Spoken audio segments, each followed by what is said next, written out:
Desert Healthcare District and Foundation presents a podcast that supports your health and wellness where you live. This is Healthy Desert, Healthy You, hosted by Will Dean. Now, here's Will. Hello, friends. My guest today is Stassia Underwood, who is a trans navigator with the Transgender Health and Wellness Center. Welcome, Stassia. Hello. I'm so glad you're here. There's a lot that we have to talk about. But first, I want to let our audience know exactly what is a trans navigator. Yeah, absolutely. So a trans navigator essentially is somebody who helps the transgender, non-binary, and intersex individuals access affirming resources and services. This can look like connecting clients to mental health services, legal support, housing resources, and community programs. A large part of the role is helping people navigate systems that can often feel confusing or inaccessible. It's also about creating a safe and affirming environment where people feel supported, understood, and connected to the community. Oh, so it sounds like you are a very informed peer or advocate. Yes, absolutely. That's awesome. You know, we hear the news stories. There are a lot of issues that our trans community is being confronted with. So I'm wondering, the clients that you work with, what are some of the main challenges they're facing today? Yeah, absolutely. I think one of the biggest challenges many of our patients face is finding genuine connection. Whether it's family, friendships, romantic relationships, or community, everybody needs people that they feel supported by. Many transgender individuals experience isolation or rejection, which can heavily impact mental health and well-being. That's why our community-centered spaces are so important. Our Healing Hour, hosted by our main community health worker, Aria Pryor, creates a safe space, like support group style environment where patients can come together and receive peer support. Programs like that, I feel, remind all people, including trans individuals, that we're not alone and gives us access to a source of community that otherwise they may not have. Right. Yeah. So you mentioned isolation and the impact on mental health. What are some of the barriers to accessing mental health care? Yeah, so I feel like mental health services are super important to the transgender community. Are you specifically asking, like, what are the barriers that I feel we have? Or like just some of the resources needed?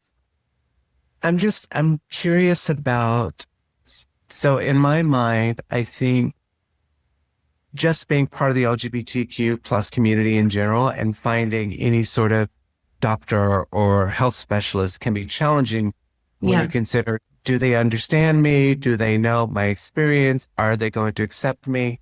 So I'm just wondering if the trans community, if those are some of the same barriers. Yeah, I mean, absolutely. I can kind of speak from my own experience a little bit on this one. I live in the IE, so I live closer to Palm Springs now that I've relocated. But prior, living in the IE, there are so little resources for transgender individuals. For an example, there are not even endocrinologists out here that offer the support for transgender individuals. There's not many people, specifically I'm talking like San Bernardino area, Rutland, Riverside, that lack the resources for these trans individuals to be able to receive the type of care and support that's needed for their transition.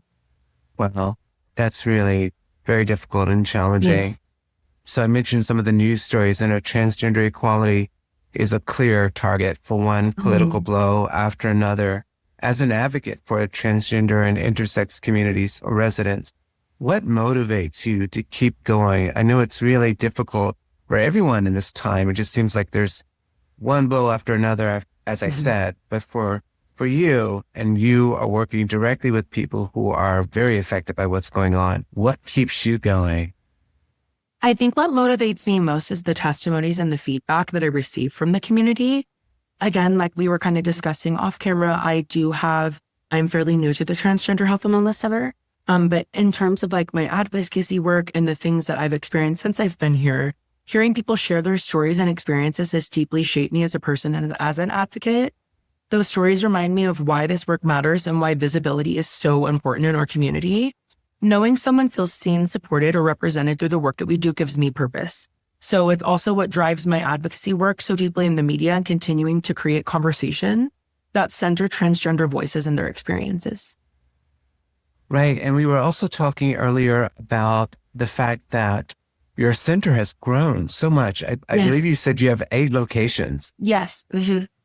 That is amazing. So that's Mhm. actually a reflection of, what would you say, people feeling more comfortable and seeking that community and that connection that you talked about? Yeah, I think in general, like our community resources are the things that make us shine. Our connections to helping get mental health services, things like laser hair removal, electrolysis, things like that too, are so important. But what I've found since I've been here is our community groups are where people shine. We have our trans and non-binary Tuesdays. People love that. We have so much fun. It's hosted over at the Trixie Motel. So that's always a super fun event where people are able to come and connect with each other. But also other things like our pink ball and things like that. I think it gives our transgender community a moment to connect with each other and kind of relieve themselves of some of the heaviness that's going on so much in our political climate. Yeah, absolutely. So the Tuesday event, is that a mixer? Like essentially, so we get everybody together. It's just kind of a once a month event where we can get our transgender community together to, again, I feel the main resource is to give that connection to our patients and to other people in the community as well. Like, I feel like that's also how we get introduced to some of our patients and how some of our patients even hear about some of our services. So I know there are particular patients that didn't even know that we had our community outreach groups and things like that. So I think it's important to be as involved with these events as it is to come and getting the services, if that makes sense.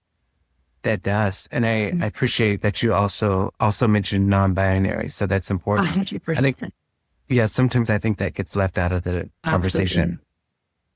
So talk about some of the bigger events like Trans Pride and Transgender Day of Remembrance. Yeah, absolutely. This year's Pink Ball is what's coming up next on May 23rd. It's shaping up to be an exciting event where trans individuals can dress up, enjoy music and food, and celebrate themselves in a joyful environment. But again, beyond those fun aspects, it really goes back to the connection in the community. Being able to provide people with a space where they feel welcomed and celebrated and understood is incredibly important to this organization. As the political climate intensifies, we have to evolve with the community and continue supporting the changing needs of our patients. So that's why I feel the Pink Ball is such an important and exciting event. Gives us an opportunity to come and connect with the community and just have fun and kind of let loose a little bit. Everybody wears pink, I'm assuming? Yes. I love that. That's such a great color for most people, I think. Yeah, I honestly, it's like why I'm sporting it today. I was like, let's get excited about the Pink Ball. Keep getting ready. I love it. Yes, absolutely. So what's next for the center in terms of programs and services? You mentioned the ball, but just in terms of the things that you offer daily to people, what's new? Yeah, absolutely. So the center, as we were kind of talking about earlier, continues to grow and expand based on the evolving needs of our community, right? So one of our core services is navigation support, helping individuals connect with affirming healthcare and resources.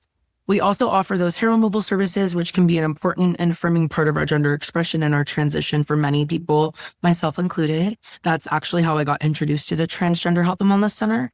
Like I said, I was having an issue getting those services in the IE, and my therapist actually recommended the center. So that's how I started getting my services that I needed here done as well.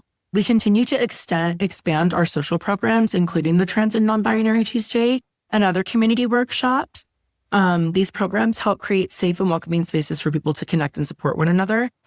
I believe moving forward, we want to continue expanding these services and ensuring that we remain as inclusive and community-centered as possible as the community evolves. I also know that our CEO, Tommy Clinton, has no plans of stopping to expand. So I think as the community expands and as we see where we're needed, that's where we'll be going. I love that. Tell us the geographic region of where you are now, because it's not just the Coachella Valley. These 8 locations are across the region, right? Yes, absolutely. So we have our Palm Springs location. We have 2 offices in Palm Springs, the Healing Rainbows location and Palm Springs 1. And then we also have our Riverside 1, our Riverside 2, and then our San Diego locations as well. I love that. Yeah. So it's with that growth, I would imagine there's a lot of community support, but every organization could always use some more support. How can our audience, how can they help the center? Yeah, one of the best ways to support the Transgender Health and Wellness Center is by staying connected and engaged with our work. Community members can visit our website at www.trans.health to learn more about our programs and services. Following us on social media, Facebook, Instagram, it will help amplify our mission and keep people informed about events and resources. Becoming a monthly donor also helps us continue providing essential services for our year-round programs. People can also support the youth programming by joining our Guardian Angel program, and always attending our Transgender Health and Wellness Center events is another meaningful way to show support, build community, and create affirming spaces for transgender individuals and allies alike. So again, I think it all comes back to the connection piece and really getting involved with the community. I think that that's the most special part about our organization, is that we work so closely with the community that we're near. And I just know from being here for a month that it changes so many lives of the patients that we have in our offices. I wanted to ask you about, you mentioned youth, and I believe there's a Marsha P. Johnson Youth Drop-In Center. Tell us, what is that exactly? Yes, so it's very similar to all of our other services, but it's here to give support to our queer youth, our trans, non-binary youth, So just to give them support, have a safe space for them. There are other boys and girls clubs in the area, but again, this is a little bit more tailored towards our transgender, non-binary youth. So I think that that's the main source of it, is just to give support to our transgender youth. I do want to add for the audience that the Transgender Health and Wellness Center has been a long time grantee and community partner to the Desert Healthcare District and Foundation. There have been several grants and opportunities where we've supported the work because it is an important work in our community, and I encourage everyone to visit the website. Stassia, thank you so much for your time and for joining me today and for your work in the community. Thank you. I appreciate you very much. Have fun at the ball. Thank you. I will. Be well, everyone. You can follow us wherever you enjoy your podcast: Spotify, Apple Music, Audible. We're all over the place. Until next time. Thank you for joining us on this episode of Healthy Desert, Healthy You. This podcast is a production of the Desert Healthcare District and Foundation in Palm Springs, California. For more information, please visit the website dhcd.org. Our annual conference site is healthydesert.healthyu.com. This podcast is available at most major podcast portals, including Amazon Music, Apple Podcasts, Audible, Captivate.fm, Spotify, and YouTube Music. Thanks for listening. Be sure to subscribe.